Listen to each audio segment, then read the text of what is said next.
নদীতে ঝাঁপ দেওয়ার ঘটনা ফের কাছাড়ে। শিলচরের সদরঘাট সেতু থেকে বরাক নদীতে ঝাঁপ এক যুবকের। বরাক নদীতে ঝাঁপ দেওয়ার পর নদীতে তলিয়ে গেলেন এক যুবক। উদ্ধারে চলছে জোর তৎপরতা। উদ্ধার কাজে নামানো হয়েছে এসডিআরএফ বাহিনী। পরিস্থিতির উপর নজর প্রশাসনের। ঠিক কী কারণে হঠাৎ করে নদীতে ঝাঁপ দিলেন যুবক, প্রকৃত কারণ এখনো জানা যায়নি। আজ সোমবার দুপুরে শিলচর শহরের সদরঘাট পুরনো সেতু থেকে এক যুবক বরাক নদীতে ঝাঁপ দিয়েছেন।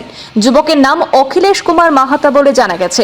ঘটনার প্রত্যক্ষদর্শীরা দ্রুত বিষয়টি পুলিশকে অবগত করলে সঙ্গে সঙ্গে স্থানীয়দের সহযোগিতায় পুলিশ উদ্ধার অভিযানের জন্য এসডিআরএফ বাহিনীকে ঘটনাস্থলে পাঠায়। খবর অনুযায়ী নদীতে ঝাঁপ দেওয়ার পর যুবক স্রোতে তলিয়ে যান। ঘটনার পর দীর্ঘ কয়েক ঘন্টা পেরিয়ে গেলেও এখনো পর্যন্ত কোনো সন্ধান পাওয়া যায়নি সেই যুবকের। এসডিআরএফ বাহিনী জোরদারভাবে উদ্ধার অভিযান চালিয়ে যাচ্ছে। তবে ঠিক কী কারণে এই ঘটনা ঘটেছে সে বিষয়ে এখনো নিশ্চিত কোনো তথ্য পাওয়া যায়নি। পুরো বিষয়টি খতিয়ে দেখতে শিলচর সদর থানার পুলিশ তদন্ত শুরু করেছে। এই ঘটনাকে কেন্দ্র করে শিলচর শহরের সদরঘাট সেতু এলাকায় বেশ চাঞ্চল্য ছড়িয়ে পড়েছে।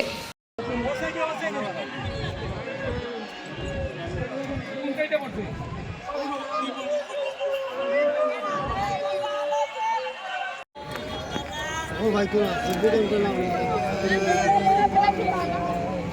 চলে আসে টানা না